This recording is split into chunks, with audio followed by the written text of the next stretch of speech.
Flight attendant disrespects Latina passenger, unaware she's a powerful senator. Welcome, dear viewers, to an extraordinary tale of secrets, power, and unexpected twists high above the clouds. In this story, a flight attendant underestimates a seemingly ordinary Latina passenger, only to discover that this reserved traveler is, in fact, a powerful senator. As you journey through this suspenseful account, you'll witness drama unfold at 30,000 feet, with tensions bubbling over and long hidden truths uncovered in the unlikeliest of places. Prepare to be enthralled by acts of discrimination that backfire, alliances that form in moments of crisis, and the poetic justice delivered by karma. Buckle up, because this is a flight you'll never forget. Before we dive in, if you're new here, don't forget to subscribe and hit that notification bell so you never miss an update. If you're excited about this story, let us know. If you enjoyed the video, press 1. If not, press O. Your feedback really inspires me to gather more uplifting and meaningful stories. Brenda Miller, a seasoned flight attendant with American Airlines, was known among her colleagues for her crisp uniform, perfect smile, and unwavering ability to keep order in the cabin. Day after day, she'd greet passengers with a polished facade, but deep inside, she had grown weary of the demands of the job. Pressure from management, impatience from travelers, and her personal struggles had chipped away at her compassion, leaving her quick to judge others. As she prepped for American Airlines Flight 227 bound from Los Angeles to Washington, D.C., Brenda's mind focused on the hours she needed to put in before she could clock out. Everything else was just noise. At the gate, a diverse mix of passengers gathered, business people clutching laptops and documents, families bustling with strollers and squealing children, and the occasional solo traveler quietly lost in thought. Each gave Brenda the routine smiles or polite nods as she performed the usual check of boarding passes. Then came a Latina woman in a neatly tailored blazer and dark slacks, her black hair pinned back in a sleek chignon. Her posture was dignified, her calm presence exuding the confidence of someone used to responsibility. "Good evening," the passenger said politely, handing over her boarding pass. Brenda barely glanced at the name Rosa Marin before allowing her through. Something about the woman's poise grated on Brenda, whose own day had been peppered with stress.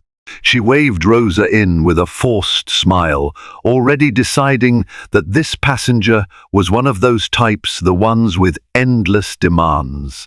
Rosa made her way past the first-class cabin, not minding that her ticket was economy.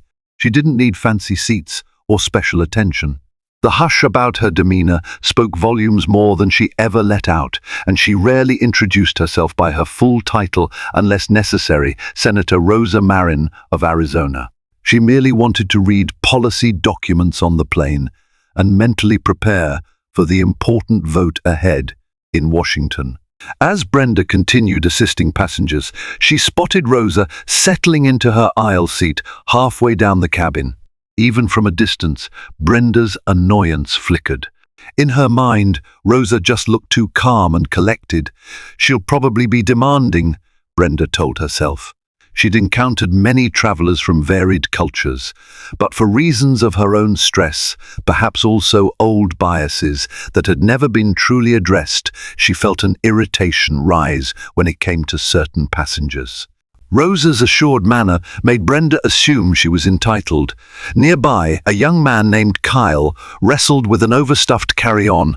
The overhead bin jammed, and Brenda rushed in to help. As she did so, Kyle accidentally bumped Rosa's seat. Rosa merely turned around, smiled gently, and offered to hold the carry-on from below to ease the load. Her helpfulness went unnoticed by Brenda, who was too busy trying to stifle her own exasperation at the jam. Once it was resolved, she flashed a tight grin at Kyle and hurried back toward the front, letting the moment pass without thanks to either passenger. But for Rosa, The incident was a brief insight into the dynamic in that cabin. She had seen the irritation in Brenda's eyes. She also noted how flustered Brenda seemed, as if one small glitch could unravel her composure. Rosa thought back to her own early days in public office, the constant scrutiny, the pressure of constituents, and the headlines that seemed to blow any misstep out of proportion. It took time and great emotional strength to maintain composure under adversity qualities. Rosa admired and practiced daily. Part of her wanted to flash a reassuring smile at Brenda, but she decided it was best not to push. The flight attendant clearly wasn't in the mood to chat. Barely an hour after takeoff, Flight 227 leveled out at cruising altitude. Brenda rolled the beverage cart into the main aisle, announcing the usual offerings of soda, water, coffee, and tea. The thrumming of the airplane's engines formed a background hum for the chatter of passengers placing their orders. Rosa politely waited her turn, lost in a policy brief on immigration reform that she needed to finalize by the time she landed. She scribbled notes in the margins, the determined expression on her face deepening with every new paragraph she read. When Brenda reached Rosa's row, her eyes flicked over the open file of official-looking documents stamped with a crisp insignia from the US Senate. The detail didn't fully register. Brenda offered a forced smile. "Would you like something to drink?" she asked. Rosa looked up, pausing her pen. "Yes, just sparkling water, please. And if it's not too much trouble, could I have a small snack as well?" Brenda let out a quiet sigh, as if Rosa had demanded a 5-course meal. "We're limited on snacks right now. Peanuts or pretzels?" "Pretzels are fine," Rosa responded, not taking offense at the abruptness. Then, without waiting for a thank you, Brenda plopped a bag of pretzels onto the tray and moved on to the next passenger. It was a minor slight, but one that Rosa couldn't help but notice. Though she was on a packed flight with numerous travelers, the conspicuous lack of courtesy stung. Rosa reminded herself to remain calm. She had sat through Senate filibusters more draining than this. No need to make a scene.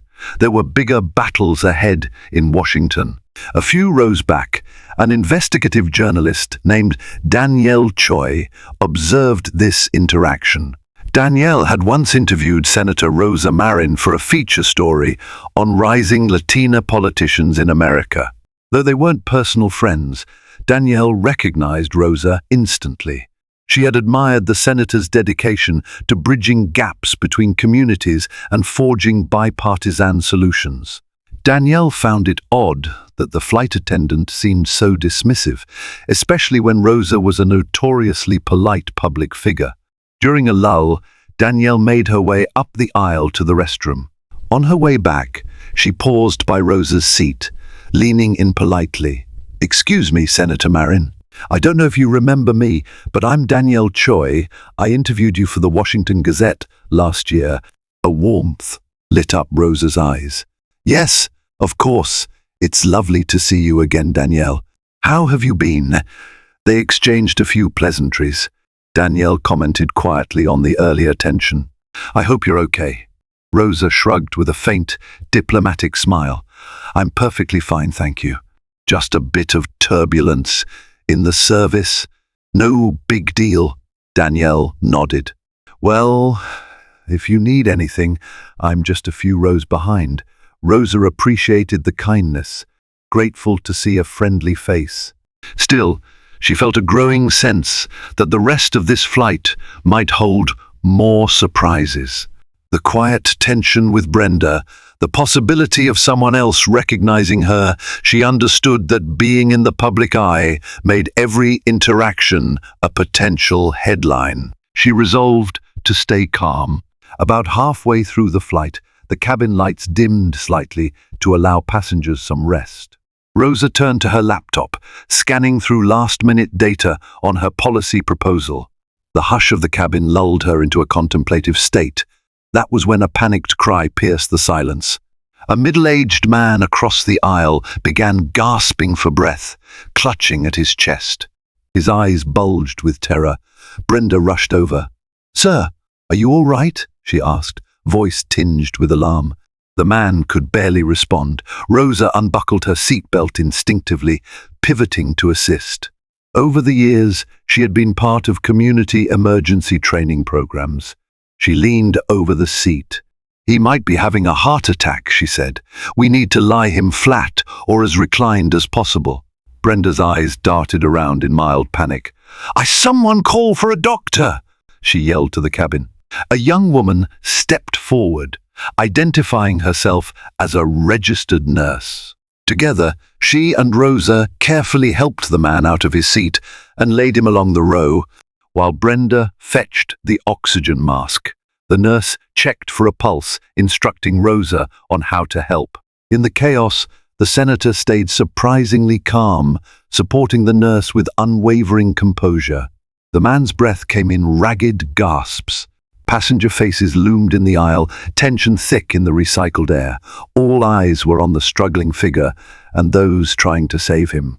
With the nurse's guidance, Rosa hooked up the oxygen mask, hands steady despite her own racing heart. Eventually, the man's breathing steadied enough that he could speak again, though his face remained pale.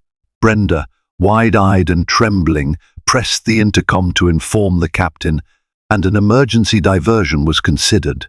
Ultimately, it wasn't necessary because the man stabilized. As the crisis subsided, the nurse shot Rosa a grateful nod. "Thank you for assisting," she said. Brenda hovered awkwardly on the periphery, suddenly aware that the Latina passenger she'd been brushing aside had helped save a life.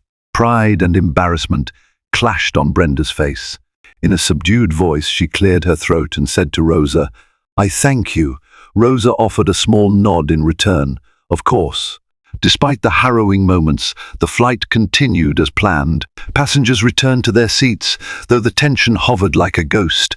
Brenda's attitude toward Rosa remained cool. Instead of turning contrite or grateful after witnessing Rosa's level-headed assistance, Brenda seemed almost resentful. A swirl of conflicting emotions roiled within her, embarrassment at having panicked, and at the same time, annoyance that this passenger, who she'd already mentally labeled as difficult, had stepped up heroically. Unable to fully confront her own biases, Brenda found petty ways to exert authority. She briskly collected trash from everyone around Rosa, but intentionally skipped over her. When Rosa tried to hand her empty cup over the seat, Brenda pretended not to see it. A younger flight attendant, noticing the tension, hastily took the cup from Rosa's hand with a sympathetic nod. It was a small moment, but it reverberated. Danielle Choi, the investigative journalist, quietly took note from a few rows back. Meanwhile, Rosa pretended not to notice, but inside she felt the sting of disrespect. Between seatbelt sign announcements and repeated beverage runs, Brenda hovered around first class more than usual, almost as if trying to avoid the part of the cabin where Rosa was seated. Her co-worker, Tony, whispered to her that she should probably at least say thank you again to the passenger. "Might go a long way," Tony suggested gently. Brenda shrugged off the advice. "I did say it already," she snapped, though even she knew she barely managed a semblance of gratitude. Darkness pressed against the Boeing 737's windows as Flight 227 soared above the planes. Suddenly, an announcement crackled over the speaker. "Ladies and gentlemen, this is your captain. We're expecting severe turbulence ahead. Please return to your seats and fasten your seatbelts." Almost instantly, the plane began to shake, rattling overhead compartments and sending a ripple of uneasy murmurs through the cabin. Brenda and the other attendants scurried to secure carts and quickly instruct any wandering passengers to sit down. Rosa, well accustomed to the turbulence of political storms, responded to the actual turbulence calmly. She closed her laptop, placed it in the seat back pocket, and fastened her belt tightly. The aircraft lurched, and overhead bins trembled precariously. Somewhere a child cried, fear echoing in the pressurized cabin. Brenda, striding down the aisle to ensure compliance, nearly lost her footing as the plane shuddered violently. A few scattered screams erupted when the plane dropped suddenly. Though the pilots were doing everything possible to stabilize the aircraft, nature seemed intent on wreaking havoc. In those tense minutes, everyone forgot any differences, focusing instead on steadying their nerves and hoping for a safe passage through the storm system. Rosa braced herself with one hand on the armrest, eyes closed in silent reflection. She was used to feeling a sense of responsibility for those around her. She prayed that all these people, including the flight crew, would be safe.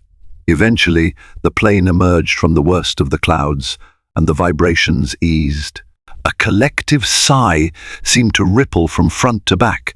Brenda's composure remained shaky at best. She had been on thousands of flights, yet something about this weather system had shaken her to her core.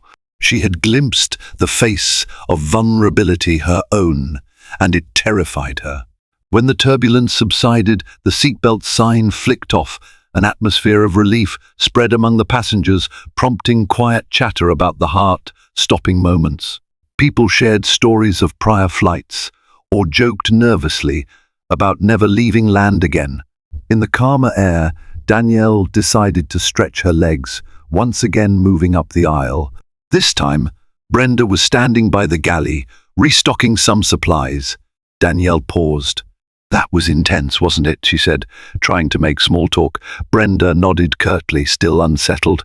Danielle took a breath, choosing her words carefully. "I noticed earlier you seemed to brush off Senator Marin." "Senator?" Brenda repeated, furrowing her brow.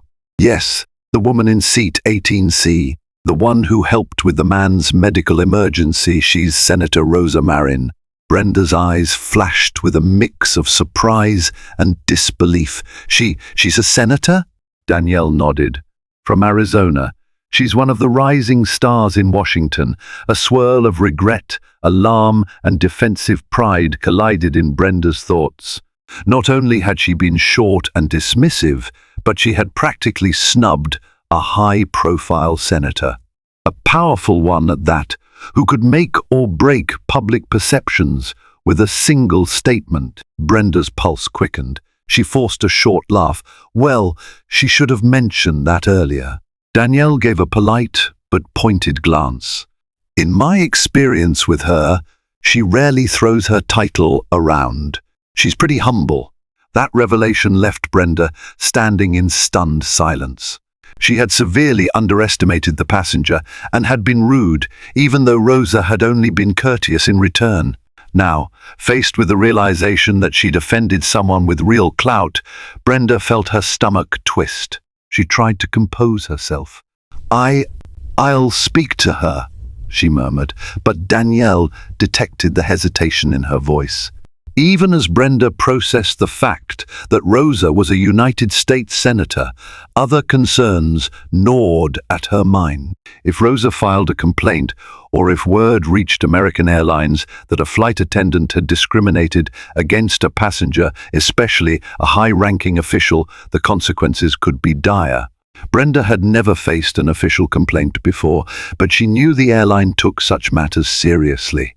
Her heart pounded at the potential fallout. She wrestled with her pride, telling herself that maybe it wasn't as bad as it seemed, that Rosa probably wouldn't bother complaining. Still, a wave of guilt crept in. It wasn't just about getting in trouble or losing her job. Deep down, she knew she'd let her personal prejudices and frustrations seep out. She prided herself on being a professional, yet she'd shown an ugly side. She remembered how Rosa calmly assisted the nurse to save a man's life. The idea that she had treated such a person so rudely scratched at her conscience. But Brenda wasn't yet ready to fully apologize or address her own biases. Instead, she decided to focus on self-preservation. She would put on her best professional facade, do everything by the book, and hope that, by the end of the flight, Rosa would brush off the earlier tension as a misunderstanding.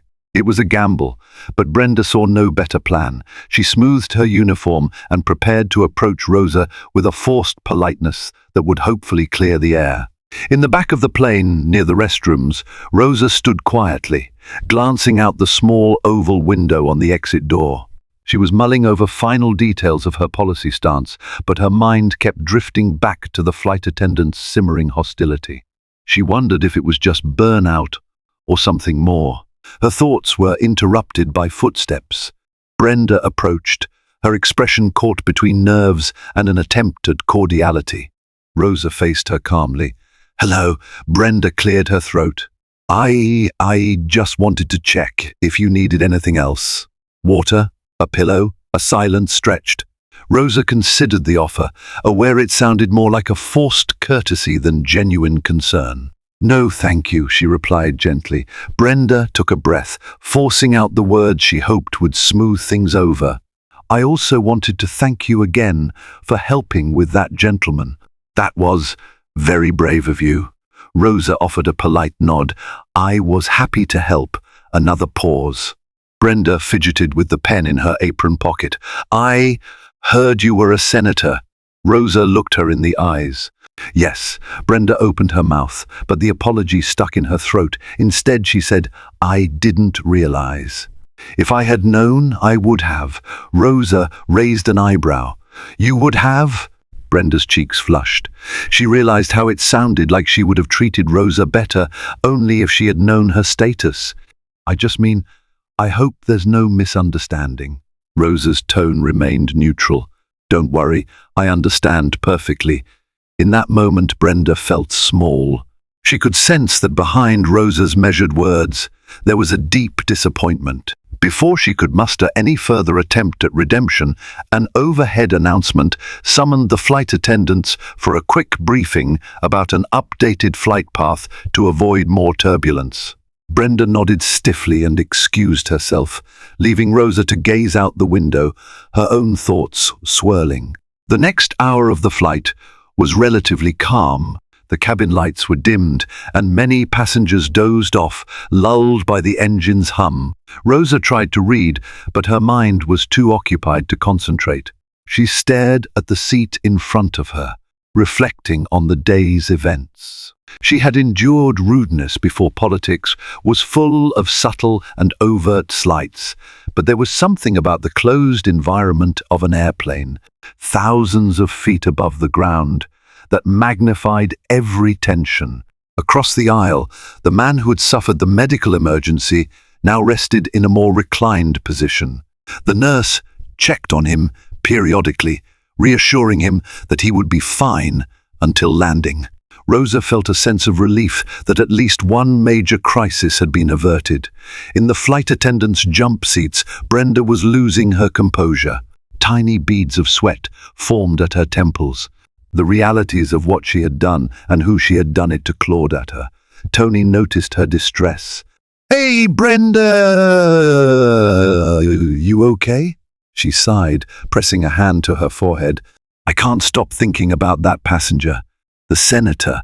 I feel like I really messed up." Tony shrugged sympathetically. "Just apologize properly. You'd be surprised how far a genuine apology can go." Brenda opened her mouth to respond, but fell silent. Apologizing meant admitting she was wrong on multiple levels: her biases, her unprofessional conduct, the illusions she harbored of being above it all. She wasn't sure she had the humility in her to do it. And so minutes ticked by, with Brenda trembling inwardly at the thought that she might soon face the consequences of her actions. Meanwhile, Danielle quietly typed notes on her phone. Even though official guidelines discouraged phone use mid-flight, she was drafting an outline for a short piece she might publish about the senator's flight experience. She hadn't decided yet whether she'd focus on the flight attendant's behavior. On one hand, Danielle felt it would expose the subtle discrimination that still plagued society, even in professional settings. On the other, she admired Rosa's composure and suspected that the senator wouldn't want to blow this situation out of proportion. Sensing Danielle's activity, Rosa turned around from her seat. Their eyes met, and Rosa offered a small smile. Danielle took it as an invitation. She slipped into the empty seat beside her for a brief conversation. "Senator, I'm sorry about earlier. It's so frustrating to witness that kind of disrespect." Rosa nodded. "It's not your fault, and I'd prefer you don't make it a headline. I'm more concerned with ensuring we all get to DC's safely." Danielle considered it. "Understood. But if you want to speak about it, I'm listening." Rosa sighed, closing the policy brief she had been attempting to read. "It's not new to me. I've dealt with worse in my life. This might just be one person having a bad day, but prejudice exists." "I'm aware of that," Danielle nodded. She admired Rosa's grace under pressure, but there was a part of her that still wanted to shine a light on this issue.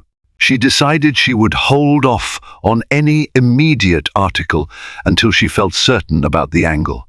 After all, as a journalist, her calling was to uncover truths, not necessarily to exploit them. As the flight neared its final hour, an announcement came from the cockpit. "Ladies and gentlemen, we're beginning our descent into Washington, D.C. Weather is clear and we anticipate a smooth landing. We'd like to thank you for flying with American Airlines." A hum of relief and renewed energy filled the cabin. People began stowing away their laptops and bringing seatbacks upright. During this time, Brenda circled one last time, ensuring seatbelts were fastened and tray tables locked. Approaching Rosa's row, she noticed that the senator had neatly stacked her brief and laptop. Their eyes met, and Brenda halted. She exhaled, summoning the courage that had eluded her all flight. "Senator Marin, I'd like to offer my apologies for earlier. I was out of line. I shouldn't have treated you with such disrespect." Rosa studied Brenda's face, gauging her sincerity. "Apology accepted," she said simply, though her tone conveyed lingering hurt. Brenda looked down, twisting the hem of her uniform top. I was stressed, but that's no excuse for how I acted." "Thank you," Rosa said. This time, there was a gentler note in her voice. "We all have difficult days. The important thing is acknowledging them and moving forward." Brenda nodded, relief flooding her. She opened her mouth to say something else, but was cut off by the overhead announcement instructing all crew to prepare for landing. The moment ended abruptly, leaving Brenda with the sense that a weight had been lifted, but also aware that she still had to answer for her behavior. No matter what, she couldn't shake the possibility that the senator might file a formal complaint. Shortly after touchdown at Ronald Reagan Washington National Airport, flight attendants prepared to guide passengers off the plane. Rosa gathered her belongings. A swirl of eager travelers waited in the aisle, anxious to deplane. As they stood in that claustrophobic queue, a uniformed airline official stepped aboard, scanning the cabin. He approached Brenda and murmured something. Her face went pale. Passengers began to shuffle off, row by row. When Rosa reached the door, she spotted the official again, standing next to Brenda. He appeared to be a supervisor, flanked by a woman wearing a badge with the airline logo. They were speaking in hushed but tense voices. Brenda looked rattled. Rosa paused a moment, glancing at the scene. She had a suspicion this was about her, though she had not lodged any complaint. Perhaps another passenger had. Or maybe the nurse or Danielle had decided to alert someone. She didn't want to pry, so she continued forward. Outside, in the jet bridge, the presence of two stern-faced airport security officers signaled something serious. Passengers muttered to each other, perplexed. Rosa stepped aside to text her staff, confirming she had landed safely. Within moments, the official escorted Brenda out, her eyes brimming with tears. Rosa's heart clenched with sympathy, even though she recognized that Brenda's poor choices had led to this moment. Nearby, Danielle stood, also observing the scene, her phone clutched in her hand. As the other flight attendants and crew watched, Brenda was led away for a discussion in a private side corridor. Tony, looking worried, caught Rosa's eye. "I think someone reported her," he whispered. "Might have been that nurse or a passenger who saw her disrespect you. The airline doesn't tolerate discriminatory behavior." Rosa felt a pang of conflict. Part of her believed that Brenda's behavior warranted correction, but she also recognized the complexity of the situation. People made mistakes. In her years in public office, she had learned that rigid punishments without opportunity for growth rarely solved deeper issues. After a brief hesitation, Rosa walked over to where Brenda and the supervisors stood. The senator had enough clout to be heard. "Excuse me," Rosa said, speaking gently but firmly. "I'm Senator Rosa Marin, and I'd like to clarify something regarding Miss Miller here." The supervisor nodded respectfully. "Yes, Senator, we've received a report of discriminatory treatment." Rosa sighed. "I was the one disrespected, but Miss Miller has apologized." Brenda looked down, shame coloring her cheeks. The supervisor cleared his throat. "We take these complaints seriously. Any discriminatory incident can result in disciplinary action, including suspension or termination." Rosa turned to Brenda, meeting her gaze. She sensed the fear and regret swirling beneath the surface. Rosa spoke thoughtfully. "I won't excuse what happened. It was wrong. But she made an effort to apologize. I believe in second chances, if they're deserved." Brenda, tears rimming her eyes, managed a soft thank you. The supervisor inclined his head. "We'll still have to conduct a formal investigation, Senator." Rosa understood. "Of course. I only ask that you give her a fair evaluation." With that, the airline officials nodded, seeming impressed by Rosa's gracious approach. Rosa stepped back, letting them carry on with official procedures. She had done her part, shown mercy without endorsing what Brenda did. Just when it seemed the drama might be winding down, a woman in a sleek navy suit approached. She introduced herself as an aide from the Senate Committee on Ethics here at the airport to greet Rosa. "We need you to come with us immediately, Senator. There's been a sudden development on the bill you've been championing. A committee meeting was called earlier than expected," the aide explained. Rosa's eyes widened. She'd intended to go straight to her hotel to freshen up before heading to the Senate, but apparently time was of the essence. Behind them, Brenda was gently ushered toward a private office by her supervisors. Rosa felt a pang. She wished the flight attendant the best, even though the entire scenario still felt surreal. Danielle hurried over to Rosa. "Senator, if you don't mind, I'd love to schedule a follow-up interview about this flight, the bill, and your thoughts on everything." Rosa glanced at her watch, thinking about the urgent Senate meeting. "I have to head to Capitol Hill now, but let's coordinate something soon, okay?" As the aide led her away, Rosa's mind spun. The day had begun with her quietly planning to read policy notes and arrive in D.C. unnoticed. Now she was stepping onto the concourse with a swirl of spectators, some of whom recognized her from the news. Cameras might soon gather if word spread about a scandal in the sky. She just hoped that the more important matter, the legislation, wouldn't be overshadowed by this mid-air drama. Several days later, back in Arizona, Rosa reflected on the flight. She'd navigated the committee meeting successfully, ensuring her bill advanced in the Senate. The minor fiasco with the flight attendant, though unsettling, had not become public fodder. It was overshadowed by the more pressing national issues. Danielle had decided to write a broader piece on bipartisanship and the importance of respectful dialogue in society, citing Rosa's calm demeanor during the flight without naming Brenda specifically. Rosa appreciated the journalist's discretion. Brenda, meanwhile, found herself on a suspension pending the airline's internal investigation. In that time, she wrestled with shame and regret. She realized she had harbored unexamined biases and had allowed her own stress to boil over into unprofessional behavior. Unsure if she would even be allowed to continue as a flight attendant, Brenda felt her life pivoting in a sobering way. Yet, from adversity often comes growth. A few weeks later, an airline representative phoned Brenda to inform her that, due to Senator Marin's statements emphasizing fairness and second chances, Brenda would be reinstated on the condition that she undergo diversity training and improved stress management programs. For the first time in a long while, Brenda felt a spark of hope. She resolved to do better, not just to keep her job, but to become a person who no longer judged others so hastily. Rosa's staff informed the senator of Brenda's reinstatement. Rosa took a deep breath, feeling relieved.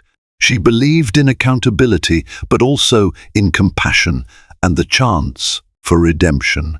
With that knowledge, she closed a small chapter of her life, reminded once again that every action, however minor, could ripple far beyond the confines of a single airplane cabin. Thank you for joining us on this whirlwind journey of pride, redemption, and unbreakable composure high in the sky. We witnessed how a single spark of discrimination ignited a cascade of dramatic events, ultimately revealing the hidden strength of a humble senator and exposing deep-seated biases that demanded an overdue reckoning. In the end, the flight attendant learned that true respect must extend to everyone, regardless of title, while the senator taught us that dignity and compassion are the keys to meaningful change. If this story gripped your heart and kept you on the edge of your seat, please remember to like, share, and subscribe for more incredible tales coming soon.